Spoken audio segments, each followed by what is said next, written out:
ಬೆಂಗಳೂರಿನ ಗುಣಶೀಲ ಆಸ್ಪತ್ರೆ ಕಳೆದ 50 ವರ್ಷಗಳಿಂದ ಸಂತಾನ ಸಾಫಲ್ಯ ಚಿಕಿತ್ಸೆ ಸೇವೆ ಸಲ್ಲಿಸುತ್ತಿದೆ.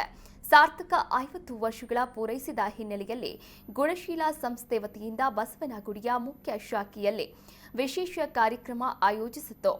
ಕಾರ್ಯಕ್ರಮಕ್ಕೆ ಆರೋಗ್ಯ ಸಚಿವ ದಿನೇಶ್ ಗುಂಡೂರಾವ್ ಚಾಲನೆ ನೀಡಿ ಗುಣಶೀಲ ಸಂಸ್ಥೆಯ ಸಿಬ್ಬಂದಿಗೆ ಶುಭ ಕೋರಿದರು. ಬಳಿಕ ಮಾತನಾಡಿದ ದಿನೇಶ್ ಗುಂಡೂರಾವ್, ರಾಜ್ಯದಲ್ಲಿ ಆಗುತ್ತಿರುವ ಬಾಣಂತಿಯರ ಸಾವಿಗೆ ಸೂಕ್ತ ಕ್ರಮ ಕೈಗೊಂಡಿದ್ದೇವೆ ಎಂದರು. ಕಾರ್ಯಕ್ರಮದಲ್ಲಿ ಶಾಸಕ ರವಿ ಸುಬ್ರಹ್ಮಣ್ಯ, ಸಂಸ್ಥೆಯ ವ್ಯವಸ್ಥಾಪಕ ನಿರ್ದೇಶಕರಾದ ಡಾಕ್ಟರ್ ದೇವಿಕಾ ಗುಣಶೀಲ ಉಪಸ್ಥಿತರಿದ್ದರು. ಈ ಬಗ್ಗೆ ದಿನೇಶ್ ಗುಂಡೂರಾವ್ ಆರೋಗ್ಯ ಸಚಿವರು ಮಾತನಾಡಿದ್ದಾರೆ. ನೋಡ್ಕೊಂಡು ಬರೋಣ. ಇವತ್ತು ಗುಣಶೀಲ ಆಸ್ಪತ್ರೆ ಫರ್ಟಿಲಿಟಿ ಸೆಂಟರ್ ಏನಿದೆ ಅದರ 50ನೇ ವರ್ಷದ ಒಂದು ಮಹೋತ್ಸವ ಕಾರ್ಯಕ್ರಮ ಇವತ್ತು ನಡೆದಿದೆ.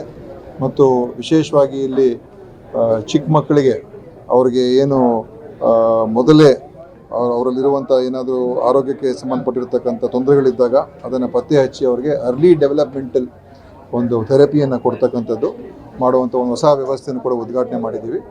ಗುಣಶೀಲ ನರ್ಸಿಂಗ್ ಹೋಮ್ ಮತ್ತು ಇವಾಗೇನು ಹಾಸ್ಪಿಟ್ಲ್ ಇದೆ, ಇದು ಅತ್ಯಂತ ನಮ್ಮ ಬೆಂಗಳೂರು ನಗರದ ಪ್ರಖ್ಯಾತವಾಗಿರುವಂಥ ಒಂದು ಆಸ್ಪತ್ರೆ. ಶ್ರೀಮತಿ ಸುಲೋಚನಾ ಗುಣಶೀಲ ಅವರು 50 ವರ್ಷದ ಹಿಂದೆ ಇದನ್ನು ಪ್ರಾರಂಭ ಮಾಡಿದರು. ಇವತ್ತು ಅವರ ಮಗಳಾದಂಥ ಡಾಕ್ಟರ್ ದೇವಿಕಾ ಗುಣಶೀಲ ಅವರು ಅದನ್ನು ಮುನ್ನಡೆಸ್ಕೊಂಡು ಹೋಗ್ತಾ ಇದ್ದಾರೆ. ಮತ್ತು ಇದು ಭಾಳ ಹೆಸರುವಾಸಿಯಾಗಿದ್ದಂಥ ಆಸ್ಪತ್ರೆ. ಇಲ್ಲಿ ಬಹುಶಃ ಸಾವಿರಾರು ಜನ ಈ ಆಸ್ಪತ್ರೆಗೆ ಬಂದು ಇಲ್ಲಿ ಹೆರಿಗೆಯಾಗಿ ಹೋಗಿರತಕ್ಕಂಥದ್ದು ಕೂಡ ಇದೆ. ಅದರಿಂದ ಇದರ 50ನೇ ವರ್ಷ ಭಾಳ ಒಂದು ಸಂತೋಷದ ದಿನ. ನಾನು ಇದಕ್ಕೆ ಬಂದು ಭಾಗವಹಿಸ್ತಾ ಇರ್ತಕ್ಕಂಥದ್ದು ನನಗೂ ಕೂಡ ಭಾಳ ಸಂತೋಷ ಆಗಿದೆ. ಆ್ಯಂಬುಲೆನ್ಸ್ ಸರ್ವಿಸ್ ಎಲ್ಲ ಕಡೆ ಇದೆ, ಆ್ಯಂಬುಲೆನ್ಸ್ ಸಿಸ್ಟಮ್ ಎಲ್ಲ ಕಡೆ ಇದೆ. ಬಟ್ ಈಗ ನಾವು ಗೌರ್ಮೆಂಟ್ ಈಗ ಚಾಮರಾಜನಗರದಲ್ಲಿ ನಾವೇ ಈಗ ನಿರ್ವಹಣೆ ಮಾಡ್ತಾ ಇದ್ದೀವಿ 108. ಅದನ್ನು ಮುಂದಿನ ದಿವಸಗಳಲ್ಲಿ ಇಡೀ ರಾಜ್ಯದ ಸಂಪೂರ್ಣ 108 ಆ್ಯಂಬುಲೆನ್ಸ್ ವ್ಯವಸ್ಥೆ ಏನಿದೆ ಅದು ಸರ್ಕಾರವೇ ನಡೆಸುವಂಥದ್ದಕ್ಕೆ ಈಗಾಗಲೇ ನಾವು ಕಾರ್ಯಪ್ರವೃತ್ತರಾಗಿದ್ದೇವೆ. IVF ನಾವು ನಮ್ಮ south India's first IVF baby 1988ನಲ್ಲಿ ಹುಟ್ಟಿದ್ದು.